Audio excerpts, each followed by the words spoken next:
What's up, you guys? You got Shempy, and I'm bringing you this first Jake Love game in the NBA. He's playing with the Houston Rockets. Like I've said before, we're playing at home against the Charlotte Bobcats. Actually, my old player team with Shempy Papadopoulos, the point guard in 2K10.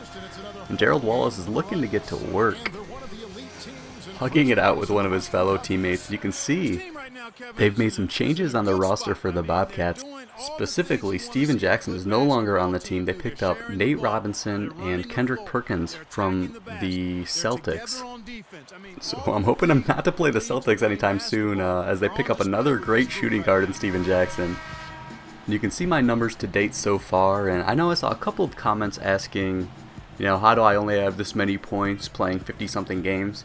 I actually didn't play all of the games. I've been injured for probably half the season. And this has led to some interesting developments in that I didn't make the All-Star game or anything else. And my role on this team is basically just a scorer, and I like to try to get assists at least some of the time, and then basically a rebounder. If anyone has watched the New York Knicks this season, it might remind you of a more polished Landry Fields. Obviously I can't dunk, which I showed in the skill points. Only have 25 dunk rating, but I kind of love doing these layups. And you see a nice spin layup right there. Being capped out at 65 on-ball defense, you're going to notice that I'm going to get beat on defense quite a bit. Obviously, I do what I can to get the stop, but running a play here that we run quite a bit. It's just a simple pick and roll. Luis Scola, or whoever the power forward is, picks down and usually leaves me wide open for a nice three-point attempt, which is great and exactly the play style I want. And Scola is one of the other scorers along with Aaron Brooks on this team. And Kevin Martin, whose position I actually took over, not doing too well. He's been injured for much of the season. I'm leaving Gerald Henderson open right here. He was cold and I was not respecting his range from three. But he makes me pay with a really solid shot, and trying to go back to work here. Once again, dribbling into the middle of the lane with little success, but Luis Scola going to town in the post, one of the better post players I've played with. But unfortunately that presence in the post, not doing too much for me in the assist department, but Gerald Wallace showing off some of that stellar defense that he always seems to exhibit. Stripping the ball from me as I try to take it inside once again, and that doesn't seem to be working too well. Gonna have to develop more of an outside game here in this game if I want to be successful, but you can see they're just taking advantage of my defensive presence as Derek Brown backs me down, works that post, and running this play once again. Not too successful, but Aaron Brooks chucks up a shot, and why not? Just let it go in. He's a great three-point shooter, and I think we're actually leading the league in three-point percentage at around 39%. He takes a lot of those kind of shots when plays don't develop the way they're supposed to. Sometimes it works, like it did right there, but a lot of the time it does not work, and often leads to another play down the field. But look at Shane Battier throwing a beautiful pass to Aaron Brooks. Battier, known in the league mostly as a defensive player, but showing a little bit on the offensive end. He likes to hit the three on occasion, and on the break, once again, finding Aaron Brooks, making a beautiful cut to the basket. And we are getting it done on the fast break and finding ways to penetrate the lane and score with the players that we have. But with time running out on the shot clock, Aaron Brooks chucks up another shot, and of course it goes in. A great scoring threat at the point guard, but he's not always as successful, and you can see he chucks up a bad shot. It was actually on a little bit of a fast break. They had 4 men down the floor. Henderson gets a little bit sneaky and goes on a fast break of his own. So basically counters the play that we had going, and Chase Budinger gets a lousy screen for me in this play, but finds the ball, chucks up a three.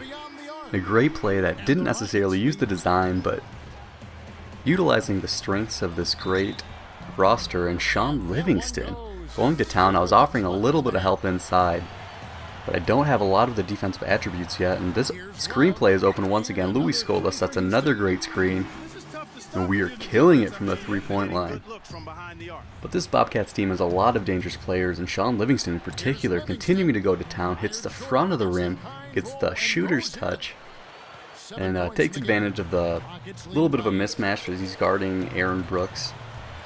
But running the screenplay once again, I don't catch the ball particularly well, a little bit late by Aaron Brooks, but I get it down to Scola, who finds me cutting to the basket, hitting a tough shot in contact, And that is what I'm talking about when I say that the Rockets have great teammate chemistry, find the men on the open play, but Nate Robinson, finding Kendrick Perkins, cutting to the basket, Louis Scola does not have the defense to defend that, and Nate Robinson continuing to be the flashy player that he is.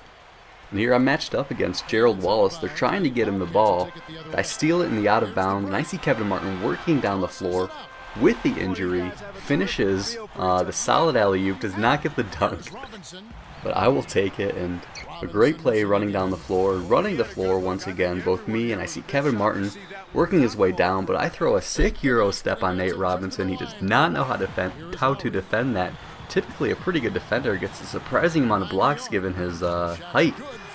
But Kyle Lowry, an extremely good point guard coming off the bench, draws in the defense, gets 3 guys to go in, and I get the open three-pointer, but Gerald Wallace answers with a three-pointer of his own, still up by 11 here in the third quarter. And Wallace looks like he's going to take it in and throw it down, but takes a nice step backwards, does a spin jumper in the lane, and the Bobcat rally begins. Nate Robinson splits the defense, makes me look foolish with my 65 on-ball D, and makes the contact layup. Aaron Brooks tries to slash, return the favor, finds Shane Battier on the inside.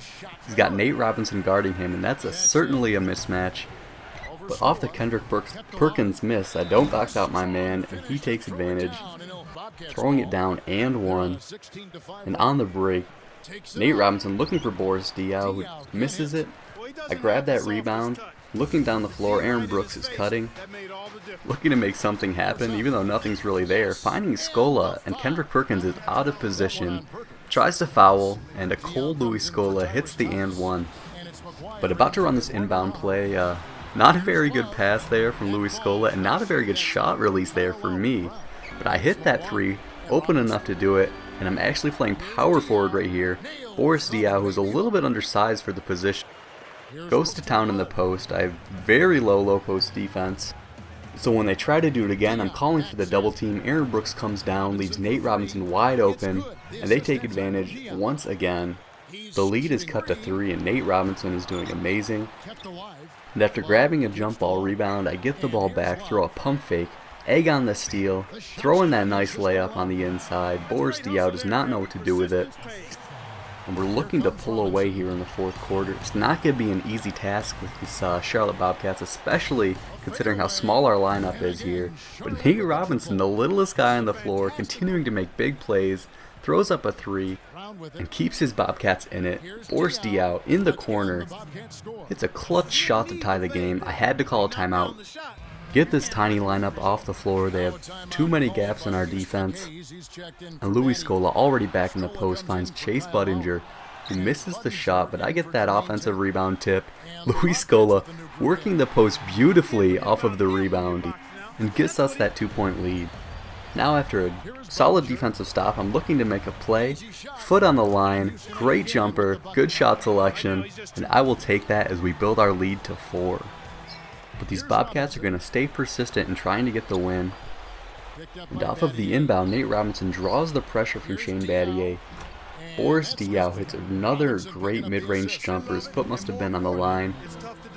And with about 2.5 minutes left, running this play that sets up Aaron Brooks for another 3-pointer. Missed the screen, but it doesn't matter.